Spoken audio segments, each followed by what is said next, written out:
네, 말씀 증거하겠습니다. 야곱과 이스라엘이라는 제목으로 하나님의 말씀 증거하도록 하겠습니다. 창세기 25장에서 35장에 걸쳐 기록된 야곱 이야기의 핵심은 과연 야곱은 언제 복을 받게 되는가, 야곱은 어떻게 축복을 소유하게 되는가라는 것입니다. 창세기를 이렇게 면밀하게 살펴본 분이시라면 야곱이 그의 일생에 걸쳐서 가장 갈망하던 것이 이 축복이라는 것을 잘 알고 계실 겁니다. 그리고 실제로 야곱은 그의 이름의 의미대로 살아가면 그 복을 소유하게 될 것이다, 그렇게 믿고 살았던 것으로 보입니다. 여러분, 야곱이 가진 그 이름의 뜻을 잘 알고 계십니까?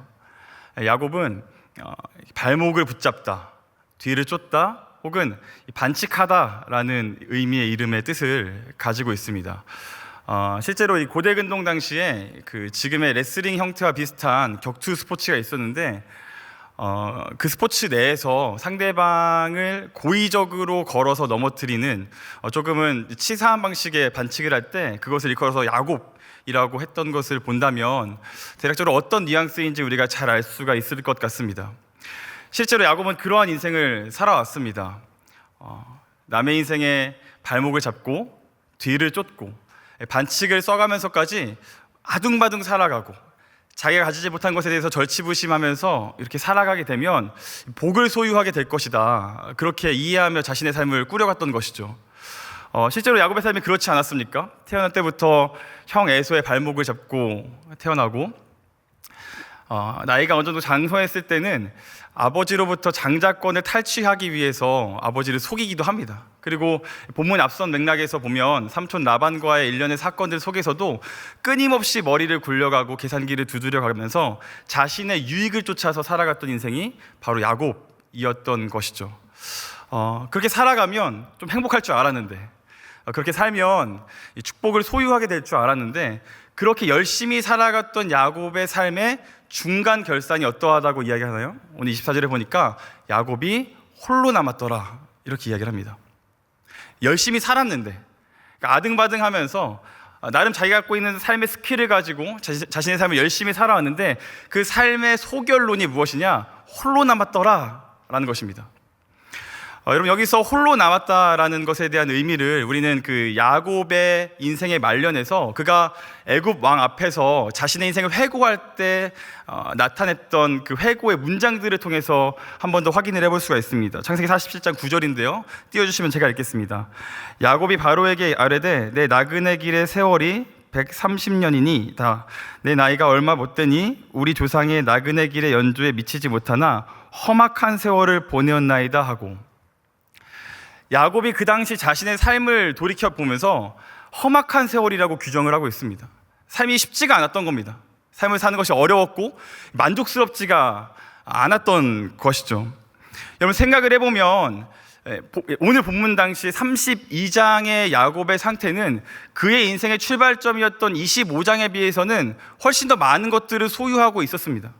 그러니까 어쨌든 반칙을 써서 속임수를 쓰긴 했지만 장자권을 얻게 되었고, 그리고 앞선 맥락에서 라반과의 사건을 통해서 대단한 거부가 되었습니다.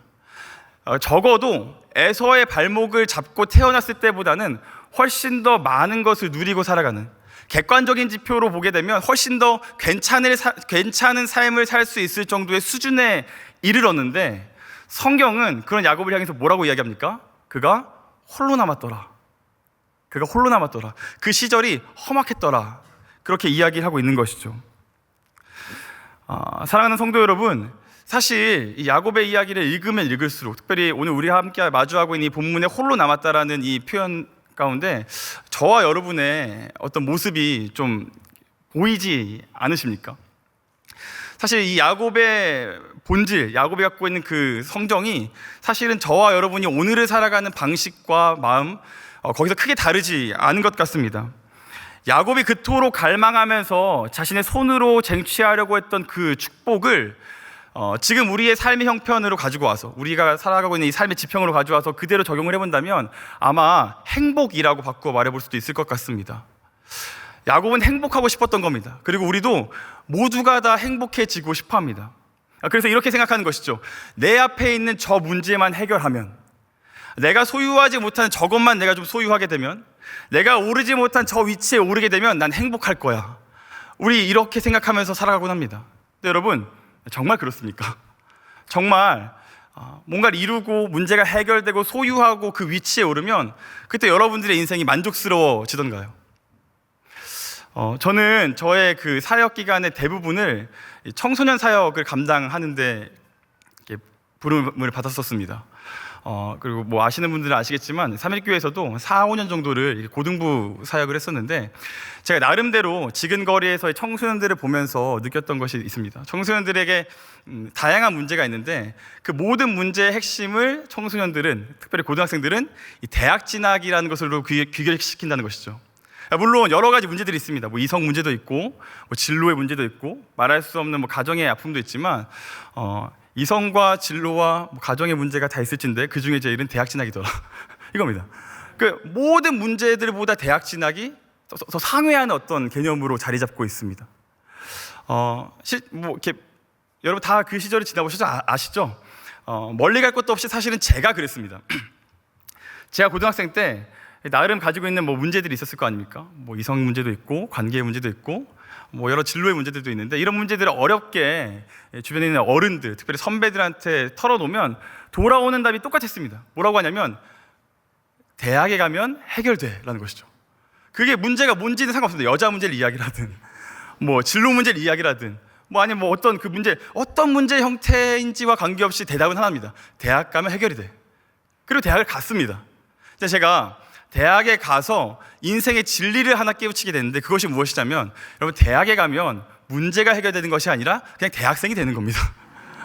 대학에 가면 문제가 해결되지 않습니다. 저는 그냥 대학생이 되었습니다. 취업으로 이렇게 고통받고 있는 청년들이 많습니다. 반드시 해결되어야 될 문제이고, 그 문제 가운데 하나님께서 여러분들을 가장 선한 길로 인도하실 겁니다. 근데 여러분, 그럼에도 불구하고 여러분, 취업을 하면 문제가 해결되는 게 아니죠. 취업을 하면 여러분들은 더 고통받게 될 것입니다. 여러분들은 그냥 직장인이 되는 것이죠. 마찬가지로 결혼을 하면 그냥 기혼자가 되는 거고, 아이를 낳으면 부모가 되는 거지, 어떤 한 가지의 방편이라는 게 우리의 삶의 문제를 전부 다 해결해 주는 것은 아니라는 겁니다. 여러분, 이게 지금 단순히 야곱의 삶의 단편과 우리의 삶의 단편만을 이야기하는 것이 아니라 사실은 성경이 일관되게 사람의 한계라고 지적하는 것이 바로 이러합니다. 하나님을 떠난 인류는 늘 이러한 방식으로 만족함을 얻으려고 했습니다. 스스로 만족스럽다고 여길 만한 어떤 지점을 찾아서 샘을 파고 그것으로부터 스스로 갈증을 해결하려고 하는 것이죠. 그런데 성경은 이야기합니다. 그런 방식으로는 당신이 만족할 수가 없습니다. 그것으로는 당신이 온전한 행복을 누릴 수가 없습니다. 그것은 축복이 아닙니다. 이렇게 이야기를 하고 있는 것이죠. 누구보다 축복을 소유하기를 소망하면서 열심히 살았던 야곱의 인생의 결론이, 중간 결산이 홀로 남았더라라는 겁니다. 야곱으로 살아가는 삶의 방식이 그를 만족시킬 수 없다라는 것을 성경이 우리에게 이야기해주고 있는 겁니다. 여러분, 그렇다면 야곱은 도대체 언제 축복을 받을 수 있을까요? 야곱은 어떤 방식으로 축복을 받을 수 있을까요? 우리는 성경에서 하나님이 야곱을 대하는 방식을 통해서 그에 대한 답을 얻을 수가 있을 것 같습니다. 홀로 남아있는 야곱에게 여러분 어떤 일이 일어납니까? 갑자기 어떤 사람이 찾아오기를 시작합니다. 이후에 이제 30절을 보게 되면 이 어떤 사람이라고 지칭되는 존재가 이 땅에 육신의 옷을 입고 온 하나님이라는 사실에 대해서 우리가 알 수 있습니다. 그러니까 어떤 주석가들은 더 극단적으로 이야기해서 이게 뭐 구약 성경에 나타난 성육신하신 그리스도다, 예수다 이렇게 이야기를 하지만, 오늘 제가 말씀을 함께 나눌 때는 하나님이라고 전제하면서 함께 말씀을 나누려고 합니다. 하나님이 찾아오신 겁니다. 근데 여러분, 하나님이 찾아오셔서 야곱에게 무엇을 하십니까? 갑자기 싸움을 거십니다. 갑분싸, 죄송합니다. 여기서 이제 갑자기 분위기 싸움, 기도해 주세요. 이제 본문에서는 씨름이라고 번역이 되어 있는데, 사실은 이 씨름이라고 번역된 단어를 조금 더 직관적으로 번역을 해보면 아주 격렬한 전투나 싸움을 지칭할 때 쓰는 단어가 지금 여기에 쓰이고 있습니다. 그러니까 단순히 힘싸움을 해서 누구 하나 우열을 가리는 수준의 경기가 아니라 한 명이 한 명을 완전하게 제압해야만 끝나는 승부가 시작되었다는 것이죠. 여러분, 이 사건을 어떻게 이해를 하고 계십니까? 우리가 이 사건의 결론을 다 알고 있기 때문에 우리는 종종 본문을 이렇게 이해할 때가 있는 것 같습니다. 야곱이 끈질기게 하나님을 붙들고 간청하여서 마침내 하나님으로부터 축복을 얻어냈다. 야곱이 하나님을 끈질기게 붙잡아서 하나님으로부터 그 복을 얻어낸 사건이라고 우리는 본문을 이해할 때가 있습니다. 만약에 야곱이 먼저 하나님께 싸움을 건다면 그러면 그런 식으로도 이해를 해볼 수가 있을 것 같습니다. 그런데 성경을 면밀하게 보면 싸움을 거는 주체는 야곱이 아닙니다. 싸움을 먼저 거는 주체는 야곱이 아니라 하나님이십니다. 하나님이 먼저 야곱을 알아보셨고 하나님 편에서 야곱에게 싸움을 걸고 있는 것을 우리가 지금 마주하고 있는 겁니다. 이와 같은 사실은 이후에 이제 시대가 지나고 나서 호세아 선지자가 본문을 해석하고 주석하면서 더 면밀하고 정확하게 이해해 볼 수가 있습니다. 우리 호세아서 12장 3절하고 4절인데요. 제가 3절을 읽고 여러분들이 4절 읽겠습니다. 제가 먼저 읽겠습니다. 야곱은 모태에서 그의 형의 발뒤꿈치를 잡았고 또 힘으로는 하나님과 교류되. 시작.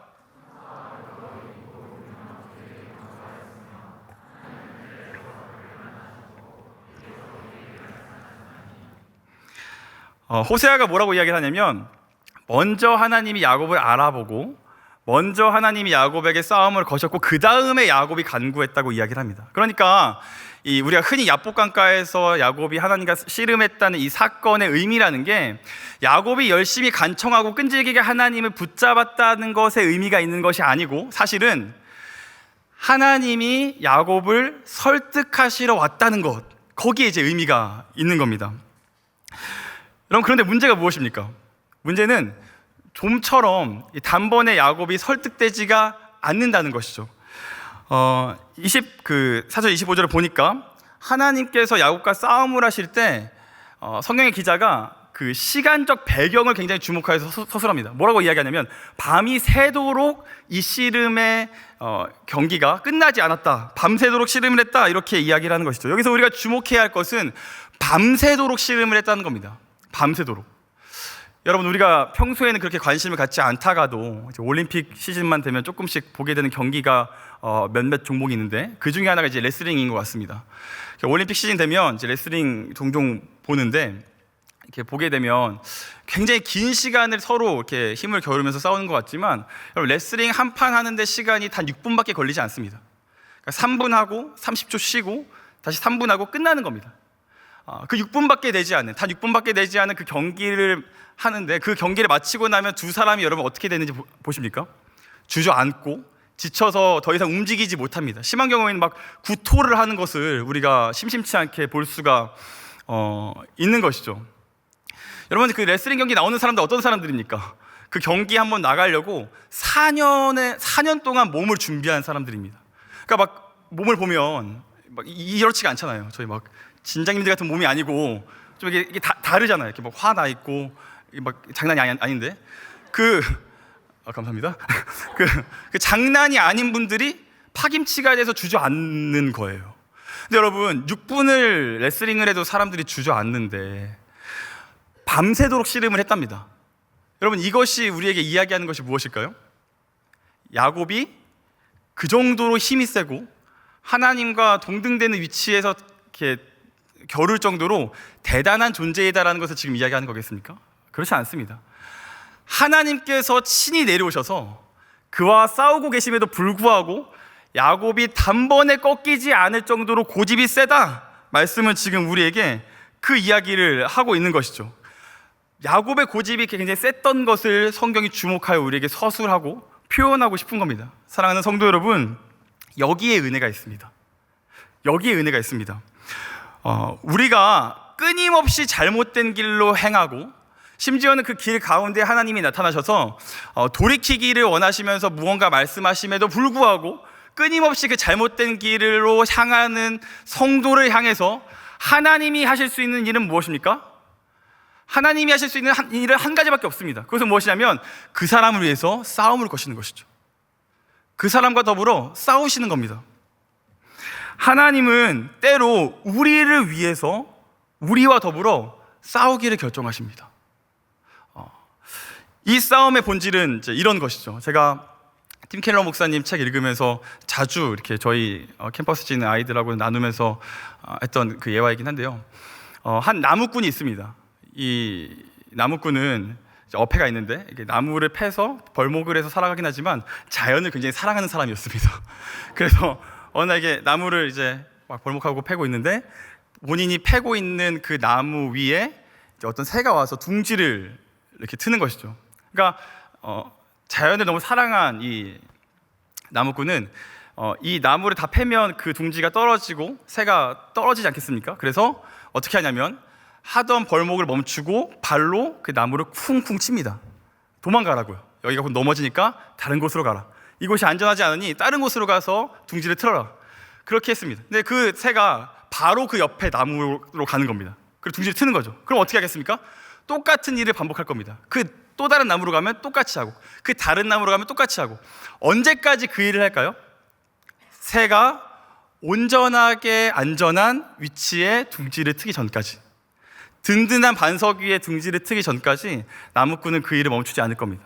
근데 여러분, 입장을 바꿔서 시선을 돌려서 여러분이 새의 입장이라고 한번 생각을 해보십시오. 우리가 새입니다. 새인데 둥지를 틀고 있는 거죠. 둥지를 틀고 있는데 어느 날 한 번도 보지 못한 어떤 낯선 사람이 계속해서 둥지를 틀지 못하게 방해하는 겁니다. 그러니까 내가 막 울리는데 계속 이렇게 나무를 쿵 치는 거죠. 다른 곳에 가면 또 따라오고 또 다른 곳에 가면 또 따라오고, 그러다 결국 반석 위에 둥지를 틀자 그 사람이 쫓아오지 않는 것을 발견하게 됩니다. 여러분, 이 과정을 통해서 새가 무엇을 알 수 있습니까? 내가 나무에서는 안전하지 않고 이 반석에서야 비로소 온전하게 완전한 안전을 누릴 수가 있구나, 이것을 이제 경험하게 되는 것이죠. 하나님이 야곱을 설득하시는 이유가, 그러니까 하나님이 야곱과 더불어서 싸우시는 이유가 바로 여기에 있습니다. 야곱은 축복을 오해하고 있었습니다. 야곱은 야곱으로 살면 행복하지 못할 뿐만 아니라 그가 원하는 것을 얻으면 얻을수록 더욱 불행해질 겁니다. 여러분, 장자권이 이미 있습니다. 그러나 장자권을 쓸 만한 환경이 없죠. 돈이 많습니다. 부자가 됐습니다. 그러나 그 돈을 쓸 만한 환경이 되지 않는 겁니다. 이렇게 본다면 야곱이 평생을 아등바등하면서 가지지 못한 것에 절치부심하면서 가지려고 했던 그것은 야곱을 절대로 만족시킬 수가 없는데, 야곱은 끊임없이 그러한 것들에 매몰되어서 살아가는 겁니다. 그것이 안전하지 않을 뿐만 아니라 그것이 야곱을 결국 불행하게 될 거라는 것에 알고 계셨던 하나님은 야곱을 찾아와서 설득하시는 겁니다. 너가 지금까지 가고 있는 방향은 틀렸다. 너는 축복을 오해하고 있다. 내가 이제 새로운 길, 바른 길, 너가 행복해질 수 있는 길을 제시하겠다. 나를 따라와라. 이 싸움이 가지고 있는 진의가 바로 이러하다는 겁니다. 여러분, 그 싸움을 언제까지 하십니까? 밤새도록 하십니다. 이 말을 바꿔 말해보면 끝까지 포기하지 않고 하나님이 야곱을 설득하신다는 거죠. 야곱이 설득될 때까지 하나님은 포기하지 않으십니다. 사랑하는 성도 여러분, 우리는 이러한 사랑을 받고 있는 인생들입니다. 우리는 이러한 사랑을 받고 있습니다. 하나님은 우리를 작정하신 이후에 단 한 번도 포기하지 않으실 뿐만 아니라 우리가 설득될 때까지 우리를 설득하십니다. 때로는 여러분들의 삶에 원치 않는 싸움과 같은 고난 같은 것들이 있을 겁니다. 형태는 제가 모르겠습니다. 여러분들의 삶의 형편에서 각자의 상황에 맞는 하나님의 씨름이 존재할 겁니다. 그 누구 하나, 여러분, 이 중에서 그 씨름, 그 싸움에 원하는 사람 있습니까? 그 씨름하기를 자청하면서 즐거워하는 사람 이 중에 단 한 명도 없을 겁니다. 그러나 하나님은 여러분들이 불행해지는 것을 막기 위해서 여러분들과 더불어 싸우실 겁니다. 여러분들의 일상에서 여러분의 허리춤을 잡으실 겁니다. 그 길이 아니라고. 네가 추구하던 너의 삶의 자세가 견지하고 있던 네 마음의 중심을 가지고 있는 그게 너를 만족할 수 있는 게 아니라고. 여러분, 그러면 이토록 끝까지 포기하지 않고 싸움을 거시면서까지 하나님께서 이루시려고 하는 것은 무엇일까요? 밤새 싸움을 하시던 하나님이 야곱의 이 허벅지 관절을 치십니다. 우리 25절인데요. 띄워주시면 같이 읽겠습니다. 읽어주세요. 시작.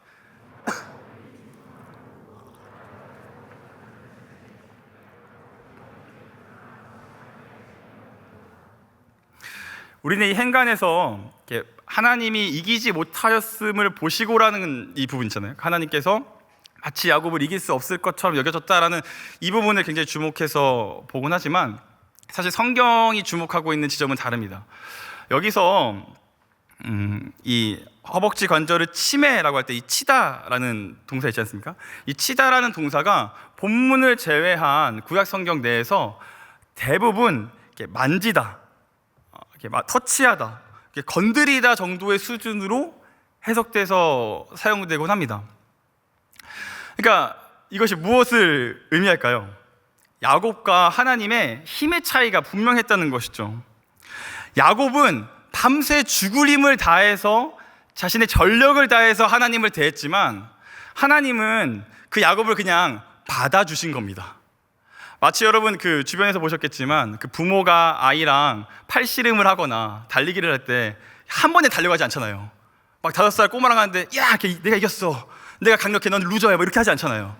뭐 이렇게 아등바등하는 그거 아시죠? 마치 그런 형국이라는 것이죠. 하나님이 야곱을 그저 받아들여 주신 겁니다. 그리고 성경이 이야기하고자 하는 건 뭐냐면 하나님은 그 야곱을 그냥 어루만지기만 해도, 그냥 손만 갖다 대도 허벅지 관절쯤은 이 골절시킬 수 있는 분이라는 거죠. 여러분, 허벅지 골절 정도겠습니까? 사실은 우리의 삶이 하나님께 그러한 식으로 반영된다는 것을 말씀이 우리에게 이야기를 하고 있는 겁니다. 이와 같은 사실을 가장 잘 아는 사람이 누구였을까요? 야곱 자신입니다. 밤새 싸워봤으니까 알 겁니다. 밤새 싸워보니까 이 사람이 지금 나를 이렇게 분명히 이길 수 있는데 밤새 지금 나를 가지고 노는구나, 이 힘의 차이가 내가 이 사람을 도무지 이길 수 없구나라는 것을 우리보다 야곱이 훨씬 더 피부로 와닿으면서 잘 알고 있었을 것이라고요. 그래서 야곱이 이처럼 이야기를 합니다. 우리 26절인데요 한 번 더 읽겠습니다. 읽어주세요. 시작.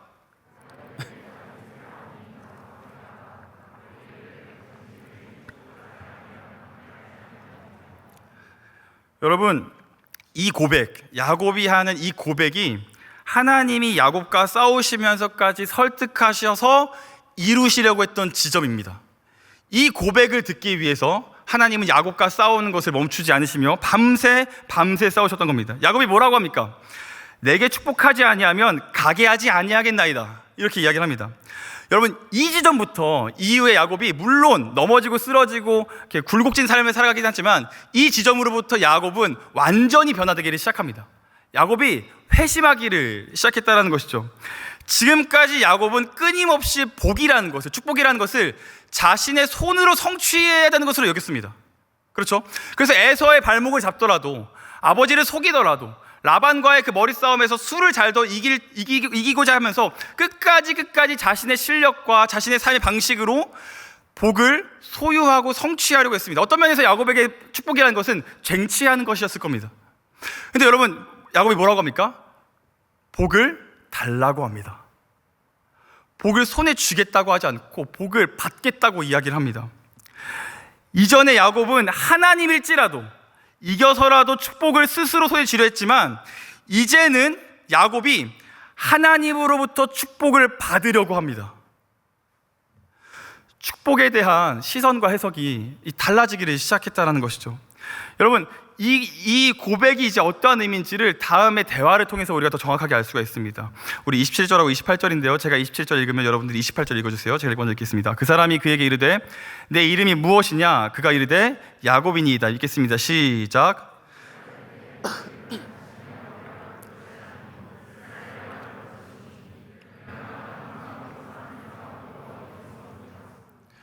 여러분, 하나님께서 뭐라고 하십니까? 갑자기 그 축복을 달라고 하는데 동문서답과도 같은 말씀을 하십니다. 네 이름이 뭐냐? 네 이름 뭐니? 이렇게 말씀을 하십니다. 여러분, 이게 참 재밌지 않습니까? 성경의 표현, 그러니까 마태복음의 표현을 그대로 가져다가 쓰면 하나님은 우리의 머리털도 다 세심받는다고 말씀을 하십니다. 세상 모든 것들을 창조하실 뿐만 아니라 역사를 주관하시기 때문에 모르시는 것이 없는 분인데, 그런데 사람과 사람이 관계할 때 가장 기본적인 정보인 이름을 지금 여기서 물어보고 계십니다. 여러분, 이게 정말 야곱의 이름을 몰랐기 때문에, 내가 와서 누군가 싸움했는데 네가 야곱이니 이삭이니 뭐 이런 게 아니지 않겠습니까? 그럼 여러분, 이름을 물어보신다는 게 이제 어떤 의미일까요? 그의 삶을 드러내시는 겁니다. 그의 삶을 드러내시는 겁니다. 성경에서 이름을 물어보는 장면은 늘 그의 삶을 드러내는 것에 그 의도와 목적이 있습니다. 네 이름이 뭐냐라고 물어보면서 하나님은 야곱의 삶을 드러내십니다. 끄집어내십니다. 그가 어떤 삶의 자세를 견지하며 살아왔고, 그가 마음의 중심에 무엇을 두었으며, 그가 어떤 가치를 가지고 살아왔는지를 하나님이 지금 드러내시는 겁니다. 그래서 네 이름이 무엇이냐라고 말씀하시는 그 하나님의 이 질문을 재구성하면 이렇게 말할 수 있겠죠. 네가 지금까지 어떤 가치를 중심에 두고 살았냐? 네가 무엇을 쫓아서 어떤 행복을 쫓아 그렇게 살아왔느냐 묻는 겁니다. 야곱이 대답하죠. 제 이름은 야곱입니다. 재구성하면 이렇습니다. 저는 발목을 잡고 누군가의 뒤를 쫓고 뒤통수를 쳐서라도 복을 소유하고자 그렇게 사기꾼처럼 살아왔던 인생입니다. 여기서 야곱이 자신의 삶을 다 고백하기를 시작하는 겁니다. 야곱의 삶이 다 드러나고 나자 하나님이 그때 이제 뭐라고 말씀을 하십니까? 더 이상 너를 야곱이라 부르지 않고 이스라엘이라 부르게 될 거야. 여러분, 초점을 놓치면 안 됩니다. 지금 이 모든 대화의 핵심과 흐름은 축복을 향해서 가고 있습니다. 그러니까 이스라엘이라고 부르는 것은 곧 축복받았다는 것과 같은 의미인데, 여러분 이쯤 되면 그 이스라엘의 의미가 하나님과 겨루어, 사람과 겨루어 이겼다고 하는데, 이 이겼다라는 의미가 물리적인 승리를 말하는 것이 아니라는 것을 이제 본문의 어떤 맥락을 통해서 알 수가 있을 겁니다. 여기서 이 이기다라고 번역된 단어는 구약성경과 다른 문헌들을 보면 보통 성공했다라고 번역돼서 사용되곤 합니다. 성공했다. 그러니까는 이런 겁니다. 야곱이 하나님을 붙잡는 것을 성공했다라는 겁니다. 그런데 이것을 뭐 제가 다 말씀드리지 않겠지만 문법과 맥락을 통해서 다시 한번 이해하면 결론적으로 이렇게 이해할 수가 있습니다. 야곱이 하나님께 붙잡히는 것에 성공했다. 야곱이 설득당했다. 야곱이 하나님 앞에 자신의 삶을 내려놓기 시작했다. 우리가 지금 이렇게 이해할 수가 있다는 것이죠. 그래서 이스라엘이라고 하는 겁니다. 이겼는데 왜 이스라엘이냐? 여러분, 이스라엘의 뜻이 다스리다라는 이시라와 하나님이라는 엘의 합성어거든요. 하나님이 다스리시다라는 의미입니다. 이겼다랑은 전혀 상관없는 그 이야기가 이런 맥락 속에서 야곱에게 부여가 되는 것이죠. 여러분, 여기서 우리는 성경이 말하는, 그리고 야곱이 추구해야 하는, 더불어서 저와 여러분이 끊임없이 나아가야 하는 축복의 방향성을 확인하게 됩니다.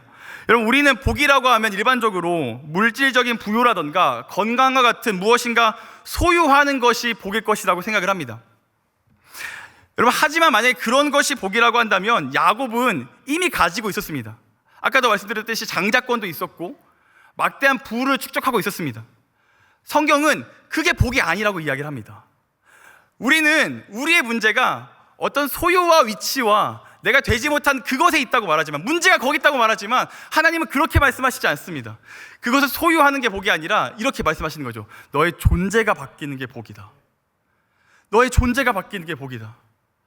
창세기 전체에 걸쳐서 하나님이 사람들에게, 그 이스라엘 백성들에게 알려주시고자 했던 축복은 뭐냐면, 무엇인가를 더 가져서 네가 만족스러울 수 있는 것이 아니고 네가 내 손에 이끌려서 철저히 내 손에서 삶을 이루어갈 때 그것이 축복이다. 네 존재가 바뀌어야 된다. 존재가 바뀌어야 된다. 그렇게 말씀하십니다. 축복이 무엇입니까? 소유가 아닙니다.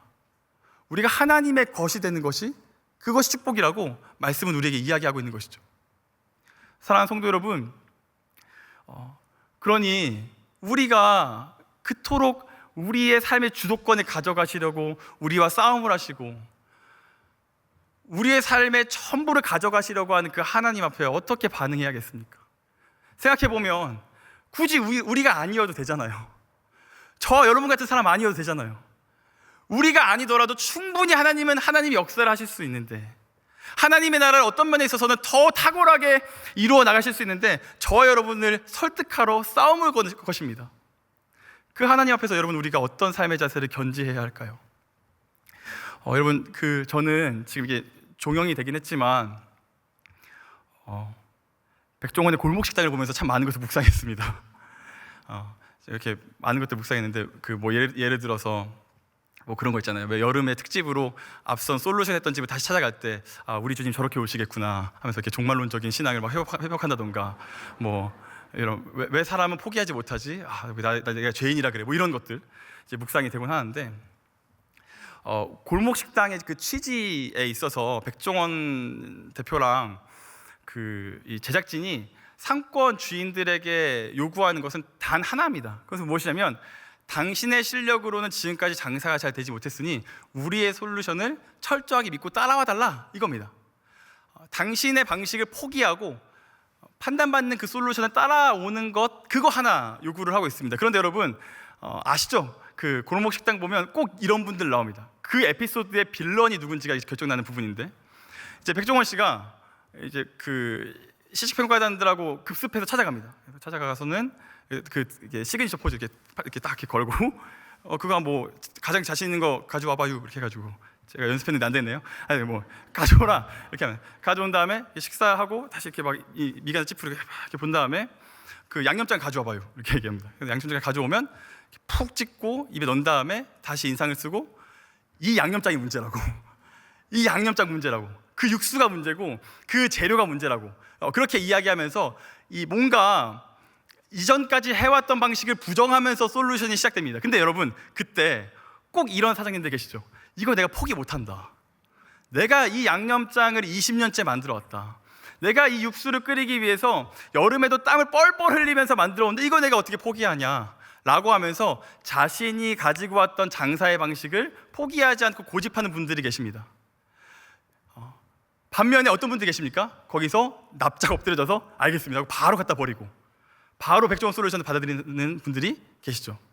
여기서 그 백종원의 골목 식당 내에서 성공하는 사람과 실패하는 사람들이 갈리기 시작합니다. 어떤 사람들이 실패합니까? 자신의 방식을 포기하지 못하는 사람들은 끝까지 가다가 결국에 안 됩니다. 그런데 여러분 어떤 사람들이 성공합니까? 처음엔 인정되지 않고 백종원과 싸우더라도, 말싸움도 하고 뭐 요리 대결도 하고 여러 방식으로 싸우더라도 끝까지 가서 눈물을 흘리면서 양념장을 내어버리는 그 사람, 그분은 성공합니다. 여러분 야곱에게 필요했던 것은 장자권이 아니었습니다. 축복이었습니다. 축복은 어떻게 옵니까? 자신의 삶을 다 내려놓고 내가 꿈꿔왔던 삶의 방식, 내가 이렇게 돼야만 행복할 수 있다고 상정했던 모든 형편들, 내가 이루고자 했던 어떤 지점들, 내가 원하는 삶의 어떤 모습과 형편과 방편들, 그런 것들을 내려놓는 겁니다. 내려놓는 겁니다. 여러분 백종원의 골목 식당에서 적어도 백종원 씨가 그분들보단 장사를 잘할 겁니다. 그렇죠? 우리 인생에 있어서도 적어도 우리의 인생을 우리가 스스로 책임지는 것보다 하나님께 맡기는 게 훨씬 더 큰 이득일 겁니다. 왜냐하면 우리는 우리의 인생을 모르기 때문이죠. 우리는 성경이 말하는 사람의 한계가 무엇입니까? 사람은 사람이 정말 무엇이 필요한지를 모른다는 겁니다. 나한테 정말 필요한 것이 무엇인지 모릅니다. 근데 하나님 아시잖아요. 하나님 아시잖아요. 사랑하는 성도 여러분, 여러분들이 가지고 있는 어떤 원하는 그림들이 있을 겁니다. 저도 있습니다. 제가 사실 공적인 자리에서 다 말씀드릴 수 없지만 제가 원하는 어떤 삶의 방식들이 있습니다. 이루어지지 않습니다. 이루어지지 않고 있습니다. 그때마다 우리 어떻게 합니까? 절치무심하고 아등바등하면서 어떻게든 이것을 잡아내려고 손에 넣으려고 그렇게 노력하고 기도하면서 그 복을 구합니다. 성경이 말합니다. 그런 방식이 아니라고. 그게 당신을 행복하게 해줄 수 있는 것이 아니고 그게 우리를 완전하고 온전한 길로 이끄는 것이 아니라고 그렇게 이야기를 합니다. 사랑하는 여러분, 어느 편에 서서 어떤 방식으로 인생을 살아가시겠습니까? 여러분 답은 정해져 있습니다. 왜냐하면 하나님이 여러분들을 그와 같은 방식으로 이끄시기 위해서 싸움을 하시기 때문입니다.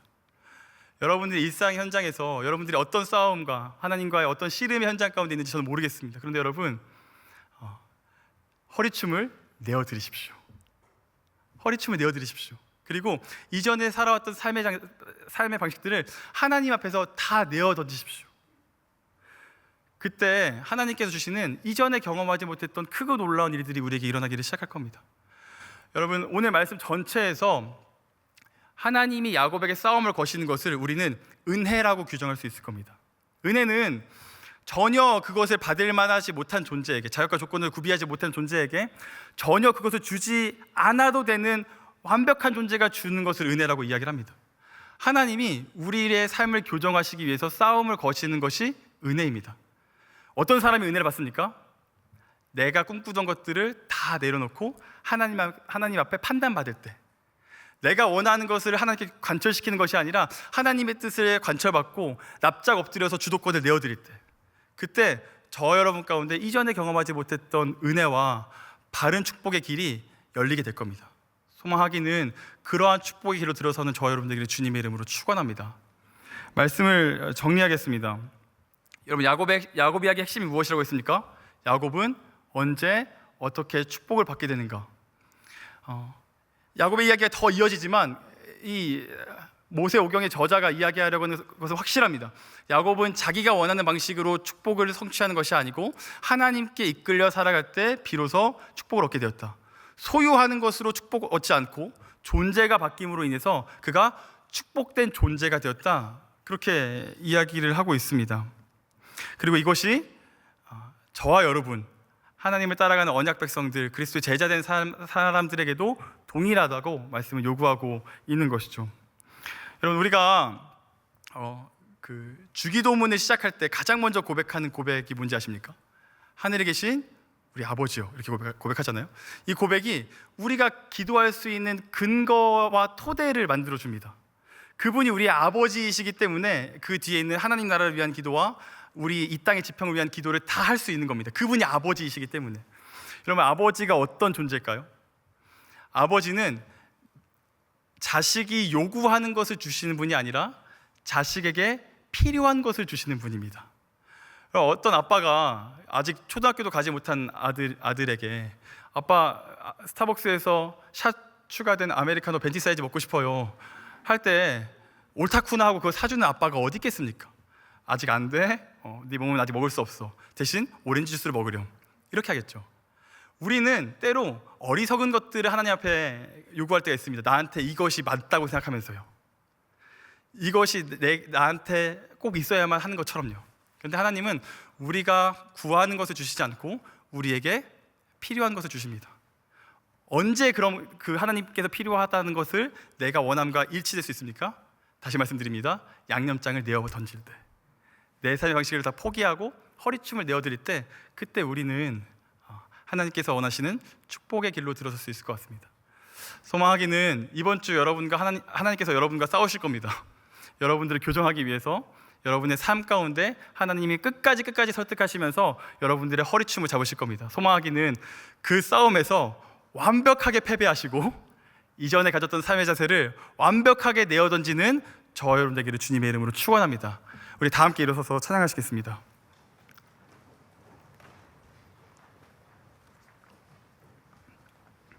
우리 주께 가까이 찬양하시겠습니다.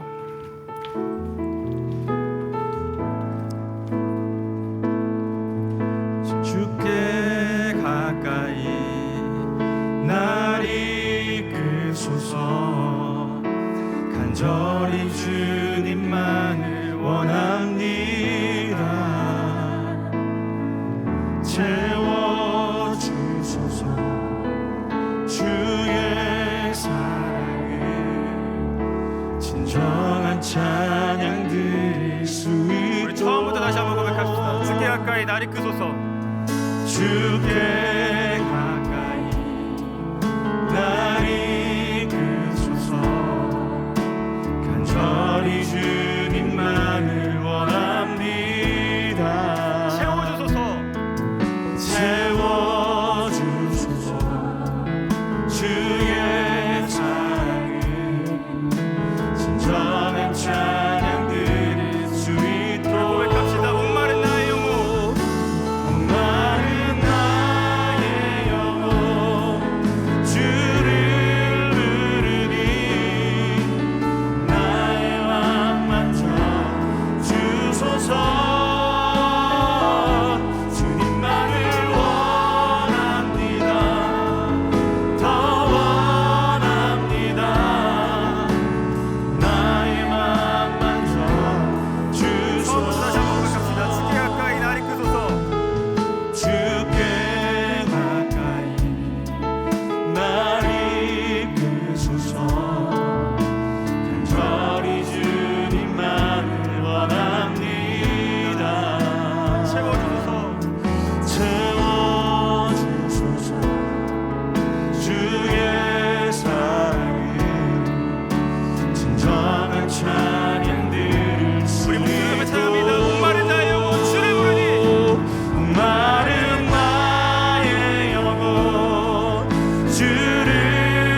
주소서.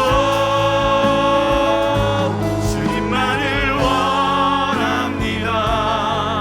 더 원합니다. 나의 맘 만져 주소서. 네, 우리 시간 받은 말씀을 기억하시면서 성령님의 인도하심에 따라 기도했으면 좋겠습니다. 여러분, 말씀을 들었지만 여전히 알겠지만 내 마음 가운데 포기할 수 없는, 내가 꼭 이루어야만 하는 그 어떤 것 있습니까? 여러분, 그것을 두고 하나님께 마음을 다 내어놓고 우리 양념장을 내어드리듯 그렇게 하나님께 맡겨드립시다. 주님, 이거 하나 내가 포기하지 못하는데 우리의 마음을 돌이키시고 나와의 싸움 가운데 주께서 이겨주셔서 내 마음을 돌이켜 하나님께 지배받는, 하나님께 주도권을 내어드리는 삶을 살 수 있도록 인도하여 주시옵소서. 우리 시간 한번 주님의 이름 잡고 기도하심으로 나아가시겠습니다. 주여, 이렇습니다. 주님, 우리의 마음을 주장하시고 인도하시되 하나님, 우리가 여전히 포기할 수 없는 그 무언가가 있습니다. 아버지 하나님, 우리의 삶의 자세 가운데 여전히 이것을 견지해야만, 이것을 이루어야만 내 삶 가운데 행복이 찾아올 것만 같은 그 무언가가 있습니다. 그러나 우리 마음을 주장하시고 인도하시며 아버지, 우리와의 싸움에서 포기하지 않는 그 하나님의 마음이 우리를 닮아서 아버지, 우리 가운데 있는 그것들이 내어놓히고 아버지 하나님께서 우리를 주시고자 하는 그 방식의 마음 가운데 들어올 수 있도록 인도하여 주시옵소서. 아버지, 여전히 부족하고 연약하여서 하나님께서 원하시는 것을 다시는 것보다는 내가 원하는 것에 매몰되어서 세상이 말하는 것에 매몰되어 살아도 아버지, 우리의 마음을 주장하시되 아버지, 우리를 포기하지 않는 하나님의 마음이 끝까지 우리를 선택하여서 정말 끝에는 하나님 원하시는 것을 우리가 고백할 수 있는 삶이 될 수 있도록 인도하여 주시옵소서. 아버지, 축복의 삶 살기 원합니다. 아버지께 매여드는 삶을 살기 원합니다. 주 인도하여 주시고 기름 부으시고 함께 살게 하시고 역사하여 주시옵소서.